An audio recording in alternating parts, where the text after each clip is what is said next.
हसन मदनी ने जो स्टेटमेंट दिया है कि मुर्दा कौमें जो है वंदे मातरम गाएंगी, शायद उसको पता नहीं है कि जो वंदे मातरम गीत था वो बंकिम चंद्र चटर्जी ने अपनी किताब, अपने नावल आनंद मठ में लिखा था। आनंद मठ में उसने उन वीरों का बयान किया था, सारा संघर्ष बयान किया था, जो वो वीर, जो योद्धा हिंदू और मुस्लिम दोनों थे, और वो बंगाल के जंगलों में वंदे मातरम गाते थे, क्योंकि वो अंग्रेज़ों से मुक्ति पाना चाहते थे। 1832 में ये गीत लिखा गया था आनंद मठ नाम के नावल में, और इसमें कोई धार्मिक एंगल नहीं है। लेकिन जो कम्युनिस्ट हैं, गद्दार कम्युनिस्ट, उन्होंने इसको पट्टी बढ़ा दी ऐसे लोगों को, मदनी जैसे लोगों को, कि ये तो धार्मिक गाना है तो हमें नहीं गाना चाहिए। तो उनकी पट्टी पड़ी हुई जो है वो आज तक ये रट रहे हैं। 1832 में जब ये गीत लिखा जा रहा था तो उस समय सर सैयद अहमद खां भी थे। उन्होंने तो कुछ नहीं कहा इस गीत के बारे में, लेकिन ये उछल के कह रहे हैं कि जो ये गीत गाएगा वो मुर्दा कौम है। मतलब मुर्दा कौम अगर है तो उसमें जान फूंकने के लिए यही गीत गाया जाता था, और हिंदू मुस्लिम दोनों गाते थे।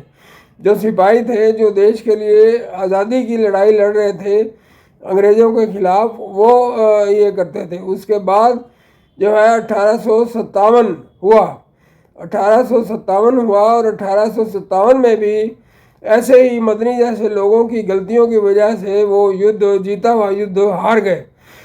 1857 में जो है हिंदू और मुसलमान मिलकर ये युद्ध जीत गए थे अंग्रेज़ों के खिलाफ। लेकिन जामा मस्जिद के इलाके में 5 जो मुस्लिम सिपाही थे, उन्होंने 5 गायों की हत्या कर दी, 5 गायों की कुर्बानी कर दी 2 अगस्त 1857 वाले दिन। क्योंकि 2 अगस्त 1857 जो था वो एक बकरीद का दिन था। बहादुर शाह जफ़र ने बार बार कहा था कि गाय को जो है शहीद मत करना, गाय का जो है उसको, गाय को मत काटना। लेकिन उन ये मदनी जैसे सिरफिरे लोगों ने जो है उन गायों को काट दिया, और इसका नतीजा ये हुआ कि जो हिंदू सिपाही थे उन्होंने उनकी गर्दन काट दी। उन 5 मुस्लिम सिपाहियों की गर्दन काट दी जिन्होंने गायों को काटा था। तो फिर वो जो थी वो अलग हो गई। मतलब अंग्रेज समझ गए कि इनमें अलग अलग करने के लिए, इनको अलग अलग करने के लिए धार्मिक जो उन्माद है वो फैलाना चाहिए।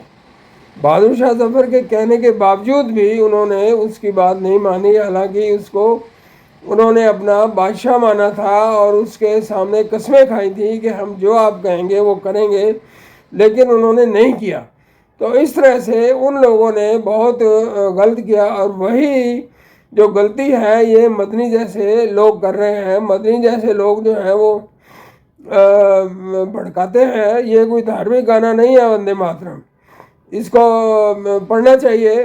बिना कुछ पढ़े लिखे जो है ना ये बातें करते रहते हैं, तो इस तरह से वैमनस्य बढ़ता है, और वो वैमनस्य बढ़ने से जो है वही होता है जो लाल किले पे हुआ और जगह पे हुआ है। मतलब बजाय ये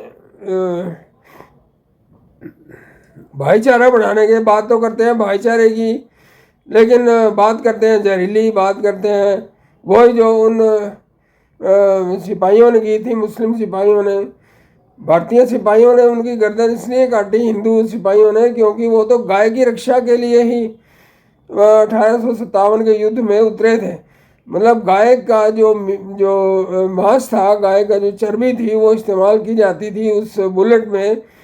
तो जिस बुलेट को उनको काटना पड़ता था दांतों से, तो इसीलिए जब उनको पता लगा कि गायों का कत्ल कर दिया गया है बकरीद वाले दिन, तो उनको उन्होंने मार दिया। तो इस तरह से हो गई। अब जो है उसी तरह की सिचुएशन है। और ये मदनी जैसे जो मूर्ख लोग हैं, इनको चाहिए कि थोड़ी सी पढ़ाई लिखाई कर लें, कुछ ऐसा भी पढ़ें जो राष्ट्रवादी है।